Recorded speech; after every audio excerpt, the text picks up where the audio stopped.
That's Good new. evening, everyone. Just give it a few minutes to see if anyone else just comes and joins us. Hope you've all had a lovely day. It's been such nice weather down here in Cornwall. Oh, it's been nice in Windsor as well. Amazing. Yeah, so obviously, Kate, you're from Windsor, aren't you? You're not from down the end here. I'm from East Side. Yeah.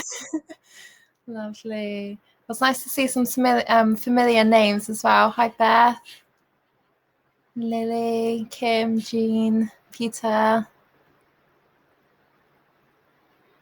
Lovely. Okay, well, we'll get started then. So thank you all for joining this evening. I'm Stacey. We got Ellie from QC in the chat as well. So we are joined this evening by the lovely Kate, who's going to be taking us through some meditation and some stories this evening. Hi, Lily.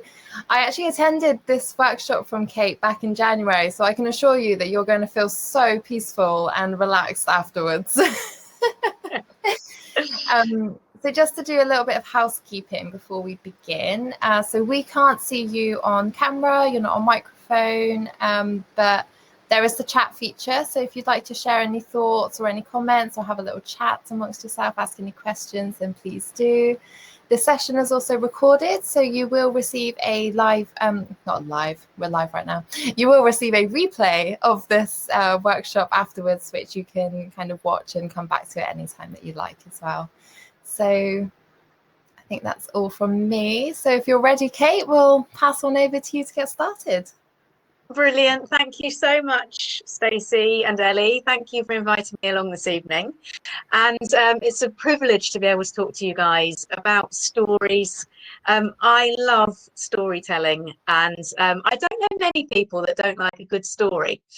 So we're going to dive into all things storytelling this evening. And as Stacey said, I hope that by the end of the session, you'll feel pretty chilled out and relaxed. We're going to do relaxation at the end. But let's just arrive in this space together this evening, perhaps casting your eyes down or closing your eyes completely if you're happy to do that. And just start to notice what you can feel in your body as you sit here. Are you aware of your feet touching the ground? Maybe your sitting bones on the chair. Touch of your hands, perhaps they're resting in your lap. Pressure of your arms against the side of your body. And bring your attention to your nostrils. Notice the sensation of the air as it enters your body. And the sensation as it leaves your body. Your nose is filtering, dehumidifying, warming the air slightly. Can you follow the journey of that breath further up your nose? Can you feel the air against the walls of your nose? What about in the back of your throat? Can you feel the air gliding over that part of your body on the inhale? Your body knows exactly how much air to take in. This air is making its way to your lungs. Again, your lungs know exactly what to do. They've got an enormous surface area of half the size of an Olympic tennis court. All that is going on just inside you right now as you breathe automatically in and out. All the oxygen is being transferred into your blood vessels. If your blood vessels were lined up, they'd be 60,000 miles long. Your blood vessels would go around the world 2.5 times. Just this simple act of breathing, there's so much going on in your body. 37 trillion cells taking in everything they need and expelling everything they don't need. Let's begin to increase the length of the inhale a little bit. Maybe it's easier to touch base with that sensation of the air on the back of your throat when you increase the length of your inhale a little bit. And make your exhale as long as possible. And by that, I just mean slow your breath down. And we're going to breathe this way for a few moments, and I want you to concentrate on making your exhale longer than your inhale. We know that breathing in this way triggers your parasympathetic nervous system. And that part of your body is in charge of your rest and digest state. The opposite to the fight and flight mode that we operate in a lot of the time.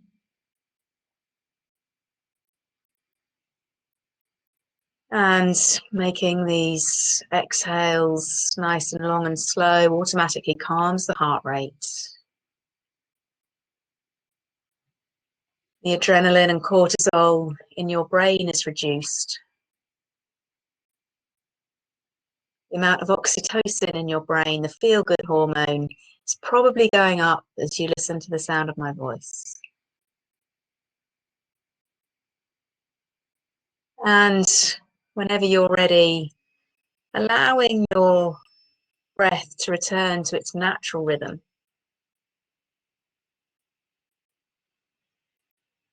And I'd like to start this evening by reading you a story. It's author unknown, and it's called The Dancer and the Starfish. Once upon a time, there was a wise man who used to go to the ocean to do his writing. He had a habit of walking on the beach before he began his work. One day he was walking along the shore. As he looked down the beach, he saw a person moving like a dancer. He smiled to himself to think of someone who would dance on this morning. So he began to walk faster to catch up. As he got closer, he saw it was a young man, and the young man wasn't dancing, but instead he was reaching down to the shore, picking up something and gently throwing it into the ocean. As he got closer, he called out, "Good morning, what are you doing?" The young man paused, looked up and replied, "Throwing starfish into the ocean." "Why are you throwing starfish into the ocean?" "The sun is up and the tide is going out, and if I don't throw them in, they'll die." "But young man, there are miles and miles of beach and starfish all along it. You can't possibly make a difference." The young man listened politely.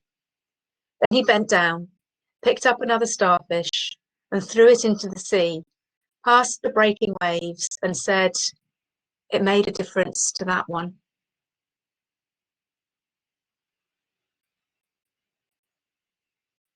So we all love stories, don't we? I alluded to that fact that I love stories at the beginning of this session.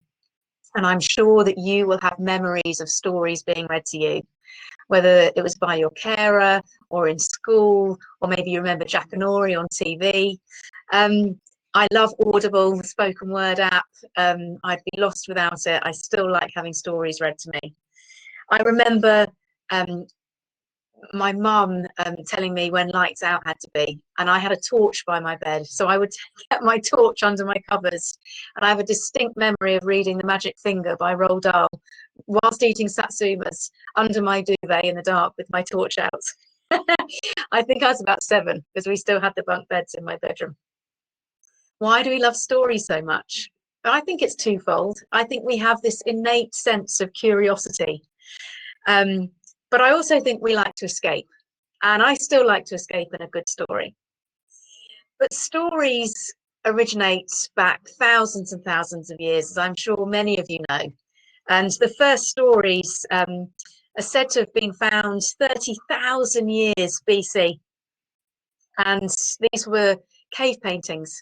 And they're very primitive murals, but really it was the first evidence of visual storytelling. And I'm just going to show you some of the images there that they think were part of some of the first ever murals that were discovered. And it might look like a bit of a jumble. You might be able to make out some shapes there and the animals. But actually what they're doing is they were telling a story. And storytelling then went on through the ages. Ancient Greek myths and legends are very well known. That's about 1,000 years BC. And in 700 BC, we get to the first printed story. And I say printed, it was actually carved into some city walls. And the story was about a superhero who wanted to find the key to immortality. So in actual fact, I don't think that some of the storylines have changed that much. And people flocked in the city to see this story. It's called the Epic of Gilgamesh. And moving on, hundreds of years, Shakespeare. I'm sure you're all forced to read Shakespeare at school. I'm a bit of a sucker for Shakespeare. I love all the quotes and all that kind of stuff. Love the plays. And the 1600s brought the first fairy tales to us in France. And you can see this image here. This is the gingerbread house. And you know, we sort of grew up with these sort of legends and folklore and fairy tales. In the 1700s, modern newspapers made their debut. And that kind of print really changed things. And popular literature really took off after that. The 18th and 19th century, loads of authors, you know, it was very well known. And 20th century changed things again with magazines and all the different medium coming out, video games, the medium of television, film, all these kinds of things. So we can see that storytelling has kind of evolved through the ages. And as we've moved into an era of different kinds of communication, so stories are told to us in different ways. The advertising industry has really picked up on the fact that we love a good story. And I don't know if you'll be able to remember these images that I'm going to show you next. This was the BT advert. I know there are at least a couple of you on the call who may remember these. And this was Auntie BT. I didn't realise till afterwards that it was BT. But we used to wait for the next instalment to come out, what was going to happen, and the boy was going off to university and he wanted to call home. And Linda Bellingham, the Oxo family, again, they would bring these adverts out in instalments. You'd want to know what was going to be happening next. It piques our interest, and the advertisers really honed in on that. And I kind of thought good for them. It made it quite interesting. I don't think advertising is quite the same perhaps as it used to be. But the way we tell stories in modern media perhaps isn't a million miles away from how stories started out. Instagram, Facebook, Snapchat, you know, particularly now that, you know, the apps have a facility of storytelling. Visual storytelling is really coming back and encouraged. You can say anything by a story and show an image, just like they were doing 30,000 years BC with their murals. And we like to tell the stories of our lives, which I think is a new phenomenon with social media. Maybe people are a bit more confident to do that because we've got social media. But that wasn't, you know, it never used to be back in the day that you would particularly be putting anything out there for publication, as it were.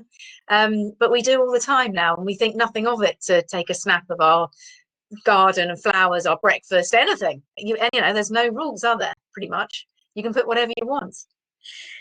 And modern storytelling is just as important to us as it's ever been, whether that's on social media or reading a good old-fashioned book. I did buy a Kindle when Kindles came out, but I do like to have the book in my hands. When I'm not listening to an audio book, I like to have the book in my hands. And Reynolds Price is a professor of English. And he says this about modern storytelling. He says, a need to tell and hear stories is essential to the species Homo sapiens. Second in necessity, apparently, after nourishment and before love and shelter. Millions survive without love or home, almost none in silence.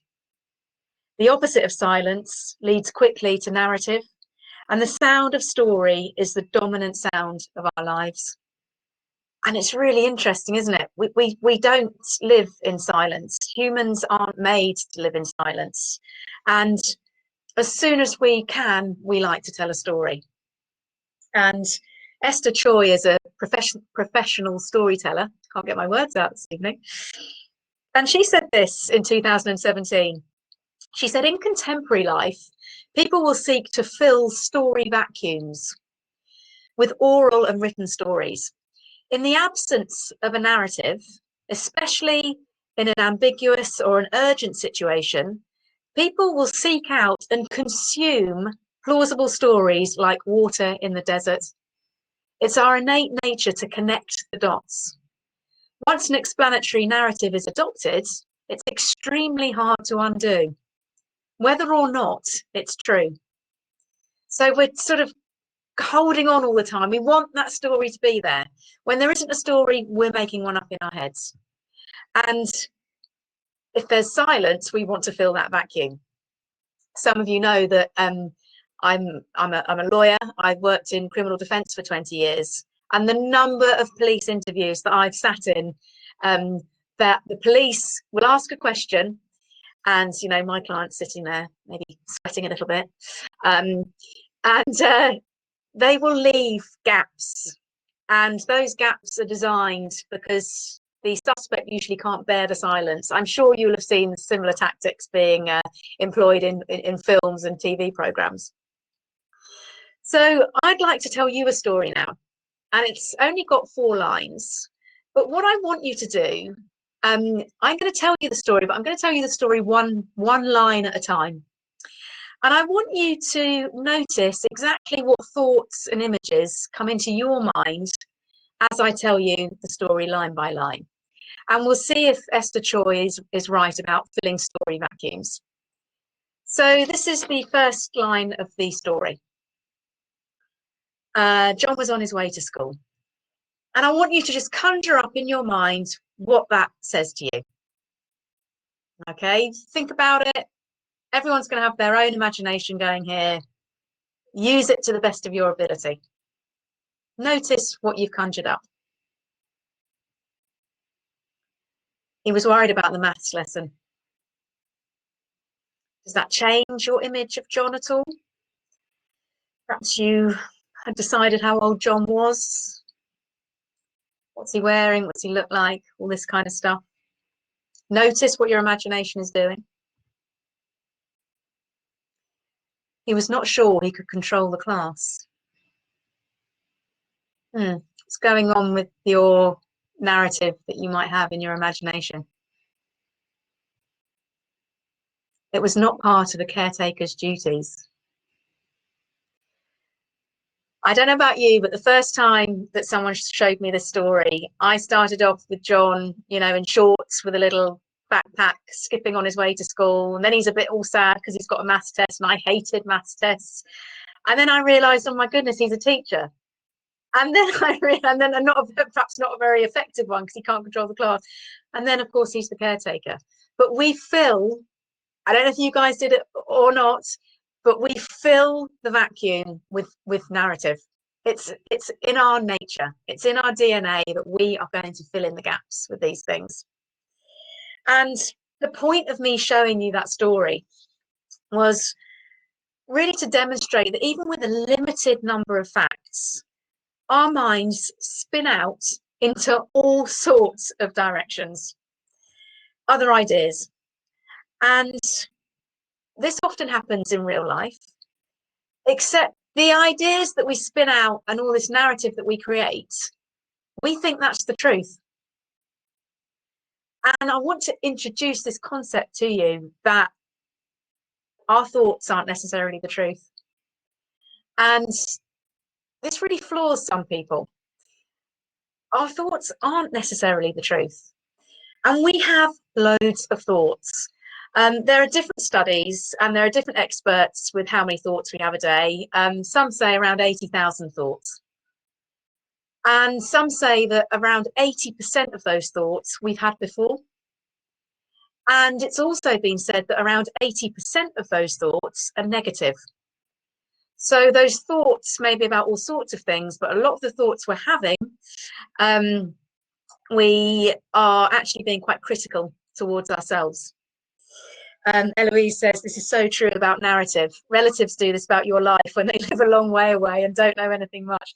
I think we all do. I've got a cousin in Australia. In my head, her life's probably nothing like what it actually is. Human nature, absolutely, Eloise. So we have this sort of constant storytelling going on in our minds. You have a little narrator all of your own. If you think that you don't, it's the voice that's saying, I don't have a voice in my head.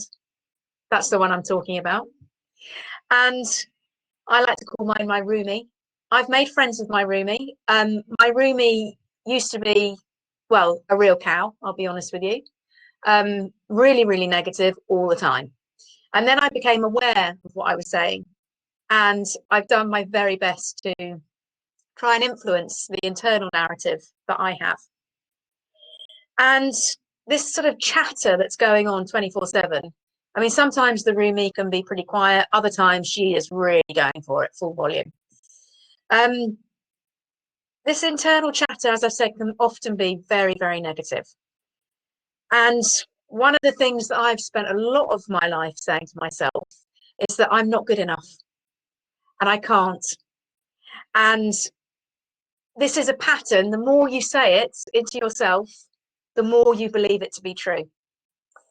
And yeah, Ellie says it's quite interesting how we will portray our stories to different people. Social media can often highlight the best. Absolutely. I mean, who's putting on their social media? Gosh, I've had a terrible day today and I've got all this new acne from wearing my mask.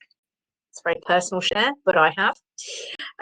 So yeah, we believe all sorts of things with absolutely no evidence of whether or not it's true. And we sort of, we're led to believe. I mentioned the advertisers earlier. I do think that they have a lot to answer for. Modern advertising is in our face the whole time. I don't know about you, but I haven't felt a let up at all by not being able to leave the house because it's on your screen the whole time. You can't get away from it. And the basic premise of advertising for us is that these companies are telling you that you're not good enough until you have bought X, Y, or Z. You'll be happier once you've bought X, Y, or Z. And, this idea that we're not good enough until we've done something else, if you're told that enough times, you're going to believe it. And it's really sad, and it's not personal. Don't blame yourself. We are brought up in this culture. But what is fear really? Why are we afraid of these things? Why are we saying I'm not good enough? And what are we afraid of if we aren't good enough? And what is fear anyway? And I love this little piece, false evidence appearing real. And, it ties up with, what Stacey said here in the comments. It's easy for us to make assumptions about what other people are thinking, what's going to happen, what we think is going to happen to us, with no evidence as to whether or not it's true. And fear often arises out of the fact that there's false evidence that you believe. Maybe I like the evidence analogy so much because of my criminal lawyer background, but I absolutely think that this idea of fear is based on something that isn't even real, and yet we live our lives like that. We're prepared to carry on living our lives like that. So I want you to take a moment and think about a thought that you've got in your mind. So it could be anything at all. It might be the thought I had all those years of I'm not good enough. Still sometimes have that thought, but I'm able to realize that it's not necessarily the truth anymore. But we've all got a thought that we might have. Maybe a negative story that you're telling yourself at the moment. And I just want to go through these questions with you. You might want to jot down your answers as we go along. That's totally up to you. This is the work of Byron Katie. This isn't my personal work, but I think she's a genius, and I love these questions that she poses. So you've got in your mind your self-talk, your story. So first of all, Byron Katie suggests that you ask, is it true? And if the answer is no, then happy days. But I think we genuinely believe the stories that we tell ourselves. So you ask yourself, it's true. You're thinking, yeah, it's true. Can I absolutely know that it's true? And this is where it's interesting, when we can start perhaps questioning whether or not something is the absolute gospel truth. And you might think to yourself, well, yes, I absolutely know that's true. But ask yourself, what actually happens to you when you do believe this thought? How do you live your life? How do you make your decisions? What are you telling yourself? What choices do you make when you believe this thought? Because we behave differently when we believe certain things. And now think about this. What or who could I be without this thought? Or perhaps another way, if I didn't believe this thought. And I remember first coming across Byron Katie and first kind of musing, actually, who could I be if I didn't believe this? And I couldn't even get my head around the fact that there was a possibility that I didn't have to believe the thought. I mean, that blew my mind. It took me quite a long time to get onto question 4. But it's really interesting. Who could you be if you didn't believe that thought? Definitely worth thinking about.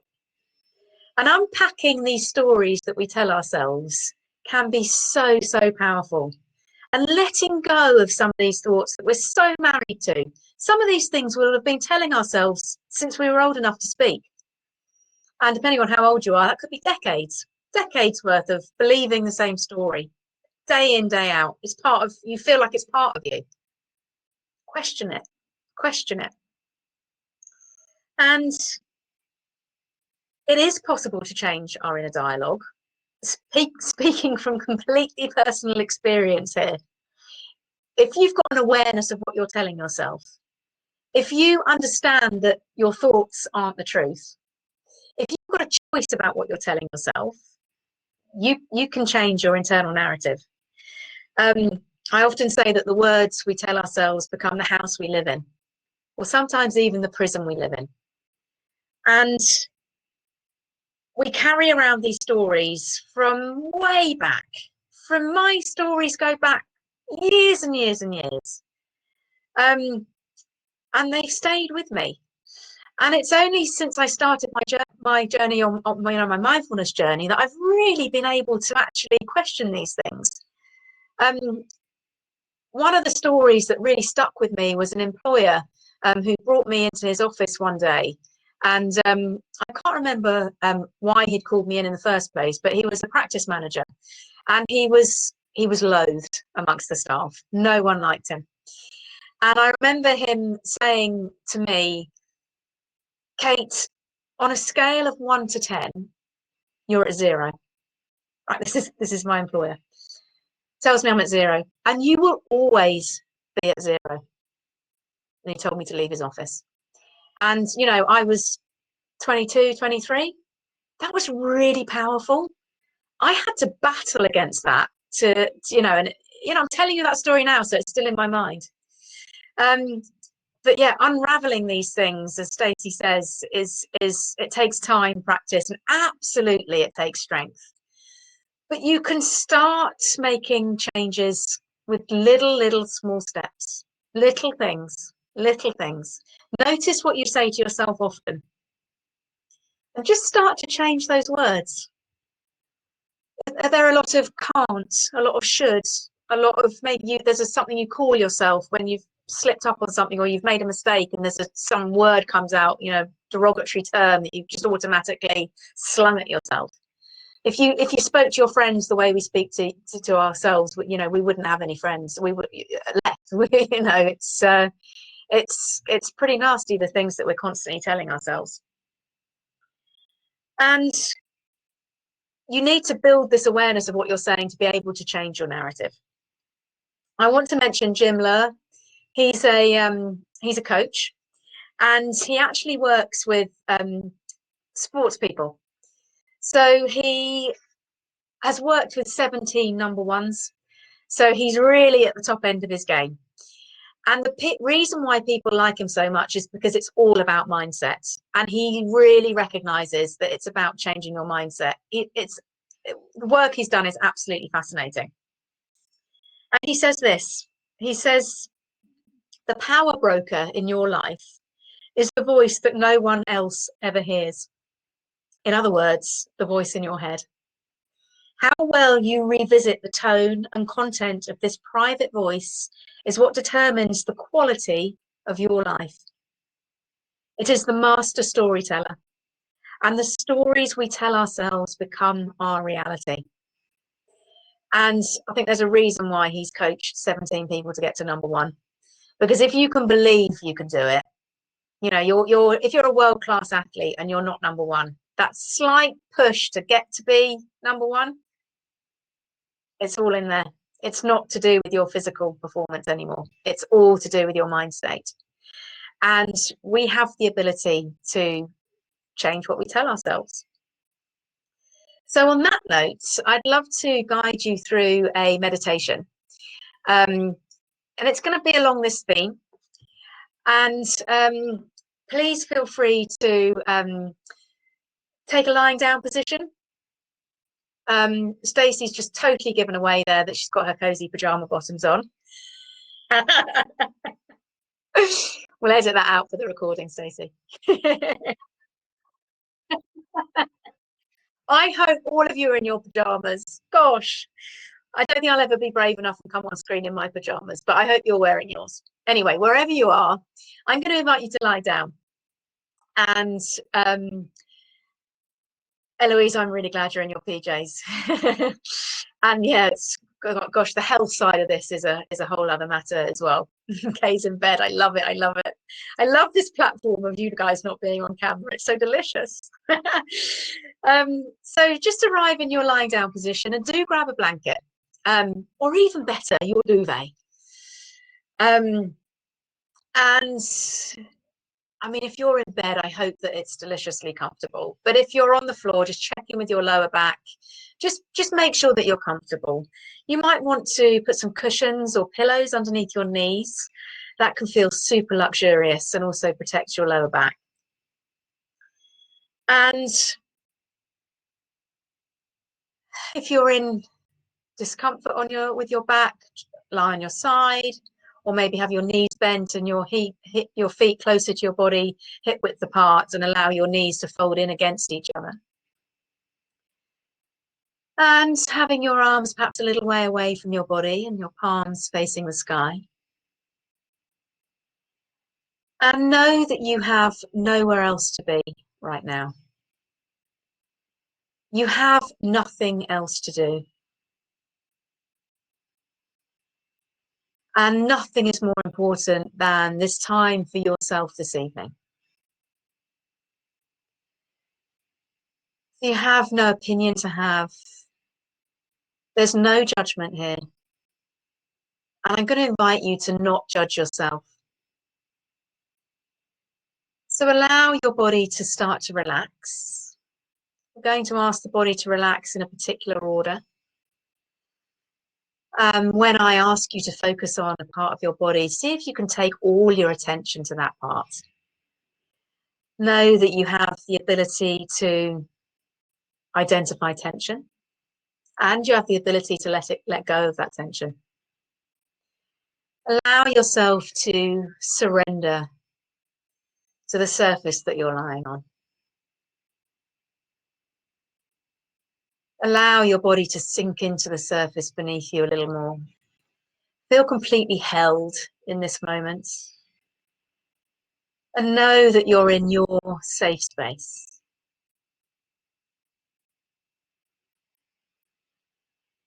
Be aware of your body breathing.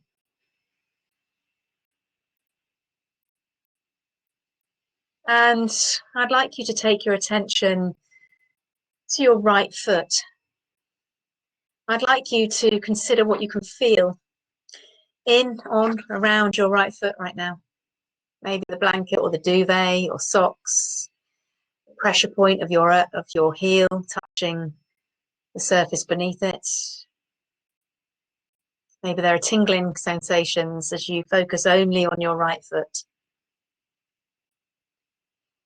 And ask your right foot to simply relax. Relax the sole of your foot and your heel. Relax the top of your foot. Relax your right big toe. Relax your second toe, third toe, fourth toe, and fifth toe. Relax the whole of your right foot. Relax your right ankle. Relax your right calf. Relax your right shin. Relax your right knee. The back of your knee, sides of your knee, top of your right knee. Relax your right thigh, front and the back. Relax your right buttock. Relax the whole of your right leg. And now take your attention to your left foot. Investigate what you can feel in your left foot. Ask your left foot to relax. Relax the sole of your foot and your heel. Relax the top of your foot. Relax your left big toe. Relax your second toe, third toe, fourth toe, and fifth toe. Relax the whole of your left foot. Relax your left ankle. Relax your left calf. Relax your left knee. Relax the back of your knee, sides of your knee, the top of your left knee. Relax your left thigh, front and the back. Relax your left buttock. Relax the whole of your left leg. Relax the whole of your body. Allow it to sink into the surface beneath you 10% more. Relax your lower back and your tailbone. Relax your pelvis. Relax your hips. Relax your stomach. Relax your middle back. Relax your ribs as they curve from the back to the side to the front of your body. Allow your ribs to expand with each inhale and to soften with each exhale. Allow your whole body to soften with each exhale. Relax your upper back so that each muscle, disc, and vertebra is now heavy and stacked on the surface beneath you, from the base of your spine to the base of your skull.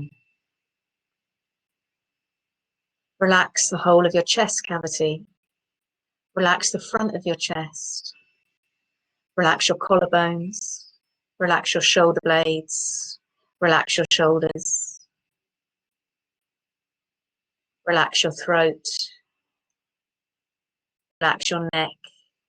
Relax all the muscles that join your neck to your shoulders. Let any tension just fade into the surface beneath you. Relax your right shoulder and your right upper arm. Relax your right elbow. Relax your right forearm. Relax your right wrist. And ask your right hand to completely relax. Relax the back of your hand, every freckle, every hair, every joint, every fingernail. Relax the palm of your hand, every line, every crease, every fold, every swirl of every fingerprint that makes you unique. Relax your right thumb. Relax your right forefinger, middle finger, and ring finger. Completely relax the little finger on your right hand. Relax the whole of your right hand and relax the whole of your right arm. Relax your left shoulder and your left upper arm. Relax your left elbow. Relax your left forearm. Relax your left wrist. And ask your left hand to relax. Relax the back of your hand. Every vein, every knuckle, every joint. Relax the palm of your hand. Every line, every fold, every inch of skin. Relax your left thumb. Relax your left forefinger, your middle finger and ring finger.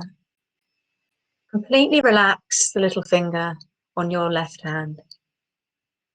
Relax the whole of your left hand and relax the whole of your left arm. Relax the back of your head. Allow it to be heavy on the surface beneath you. Relax the crown of your head and your scalp. Relax the sides of your head and your ears. Unfurrow your brow. Relax your forehead. Relax your eyebrows, your eyelids, your eyelashes. Relax your eyeballs. Allow them to be heavy in the sockets with nothing for them to do right now. Relax your nose, your lips, your chin. Soften your cheeks. Allow all expression to fade away. Relax your jaw. To relax your jaw, you may to open your lips just a little. Do whatever feels good to let go of any tension that you're holding onto in your jaw. Relax the whole of your face and relax the whole of your head. And relax the whole of your body. Allow your body to find its natural resting point. And in your mind's eye, picture yourself walking in the countryside. You have a backpack on your back. The weather is cool. As you walk, you take in your scenery.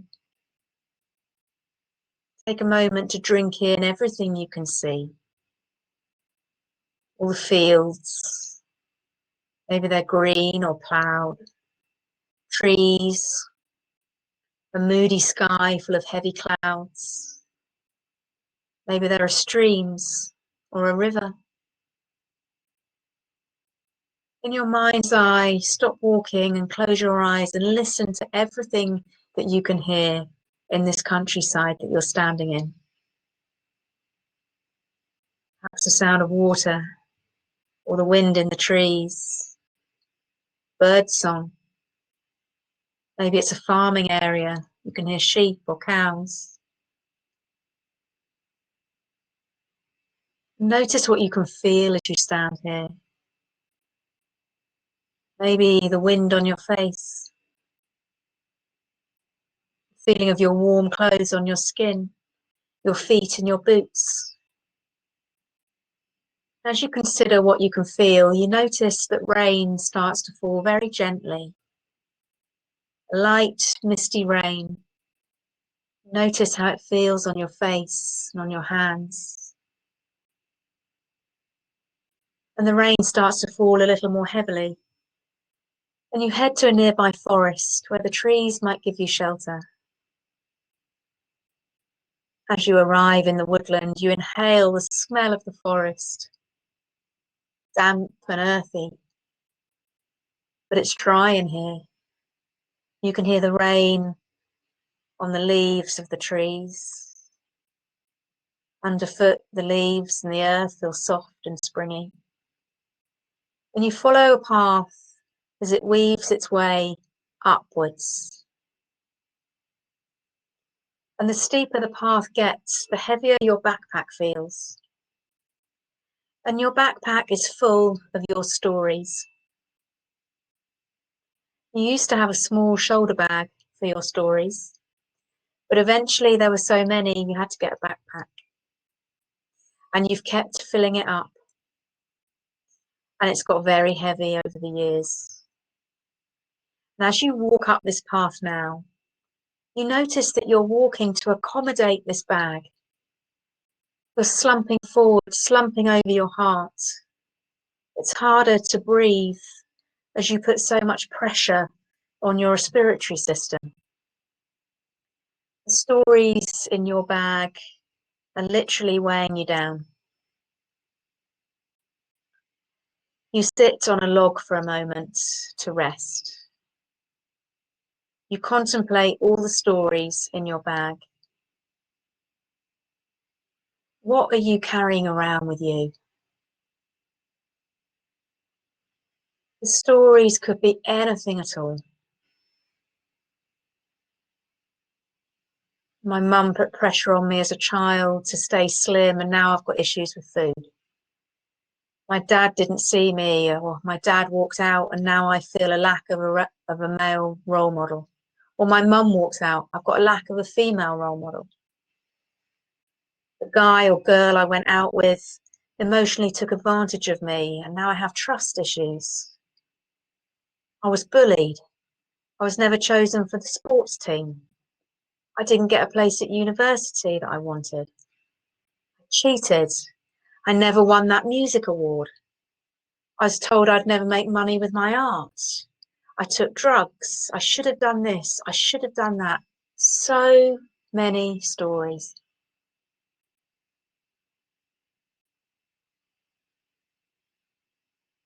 As you heave your bag up and carry on up the hill, you think about all your stories.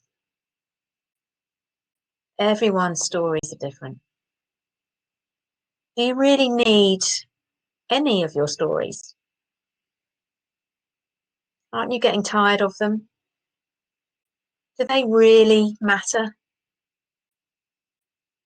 Aren't they weighing you down? Perhaps they're even stopping you from being who you really want to be. You may not even realize or be aware of some of the stories that you carry around.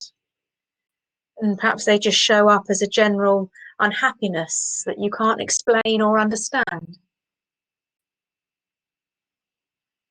Our stories are based on our limited perceptions from the past. We made judgments about our self-worth and our capabilities based on situations when we had less knowledge and experience of the world. We may not have had the full picture at all. So take your perceptions with a huge pinch of salt. You don't need to know why he or she cheated. You don't need to know why a parent walked out or was drinking. You don't need to know why you failed an exam or got picked on or didn't pass your driving test. They're just stories, and you have the opportunity to rise above them. You have the opportunity to surrender to them. You have the opportunity to embrace them with forgiveness, with love and compassion, and to acknowledge them and to say, do you know what? I'm moving on to the next stage of my life. And as you make your way up this hill now, in this forest, with this backpack, start to take out some of these stories. Take them out of your backpack and literally sling them one by one over your shoulder. Let them go. And as you do, you can feel your load lighten. You can walk straighter. Your heart has space. You can breathe so much more easily. You can stand proud and walk forward with confidence. Don't look back. Just let the stories stay where they are. Maybe you decide you don't even need the backpack anymore either. And you reach the top of this hill. There's a clearing in the trees ahead of you. And you walk over to it and you see the most breathtaking view across a valley. It's still raining hard, but now you don't care. Let the rain fall on your face. It washes away everything that went before. It refreshes and revives you. And you feel new as you track every drop of water as it falls down your face. And you breathe in this beautiful view and the fresh, clean air. Breathe in possibility and opportunity. Breathe out all the old stories that were weighing you down. Breathe in hope. Breathe out the old stories. Allow your heart to feel lighter. Your whole being is being bathed in hope and opportunity for the future. Know that you can achieve whatever you want to. Know that you have support. Know that you don't need to be weighed down by your old stories, and you can create what you want in your life. You can rewrite your story. There are no limits. The only limits are the ones we put on ourselves with our endless stories that don't serve us. You look out at the view in front of you and you feel excited about the prospect of creating the life you want. The rain suddenly stops and the sun comes out. In the distance, you can see a beautiful rainbow arcing across the sky. You feel it shining in your eyes and in your soul. You start to walk down the hill towards your future. Go well.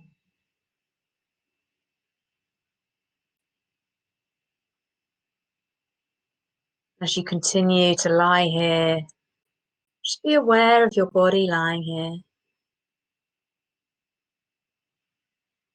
Perhaps being aware again of where you can feel your breath in your body as you're lying down.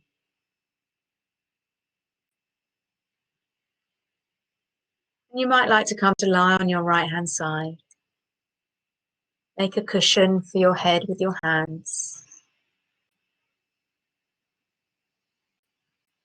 Take a few breaths like we did to start with, breathing in through your nose and out through your nose. Make your exhale longer than your inhale. 2 or 3 breaths like this. Allow your breathing to return to its natural rhythm. And we've got time for one last story. It's called Last Respects. Again, author unknown. One day, the employees of a large company returned from their lunch break and were greeted with a sign on the front door. The sign said, "Yesterday, the person who has been hindering your growth in this company passed away. We invite you to join the funeral in the room that has been prepared in the gym." At first, everyone was sad to hear that one of his or her colleagues had died. But after a while, they started getting curious about who this person might be. And the excitement grew as employees arrived at the gym to pay their last respects. Everyone wondered, who is this person who has hindered my progress? Well, at least he or she is no longer here.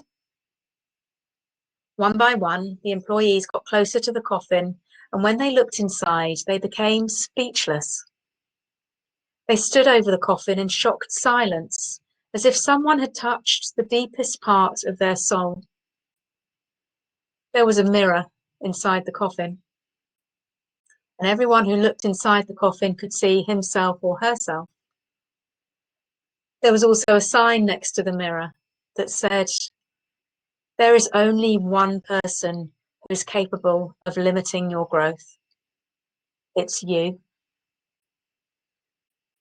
You are the only person who can revolutionize your life. You are the only person who can influence your happiness, your realization, and your success. You are the only person who can help yourself. Your life doesn't change when your boss changes, when your friends change, when your parents change, when your partner changes, when your company changes. Your life changes when you change, when you go beyond your limiting beliefs, when you realize that you are the only one responsible for your life. The most important relationship you can have is the one with yourself.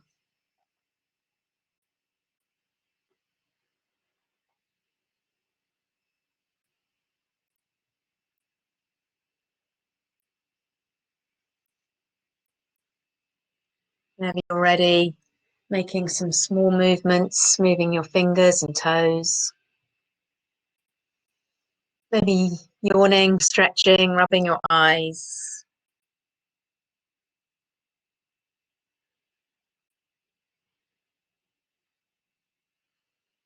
Being really gentle with yourself and taking your time. There's no rush.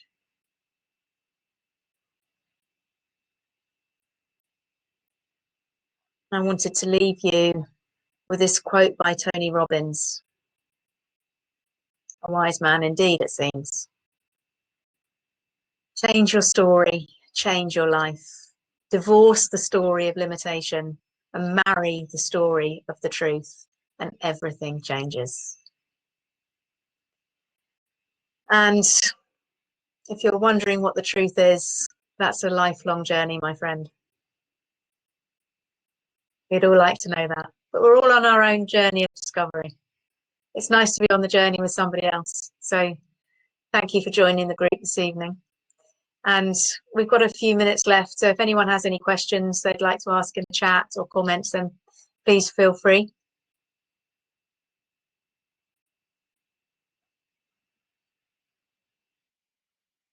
I feel so peaceful. Wonderful. I'm ready to go to sleep now. You can go to sleep now. Oh, thank you, Lily.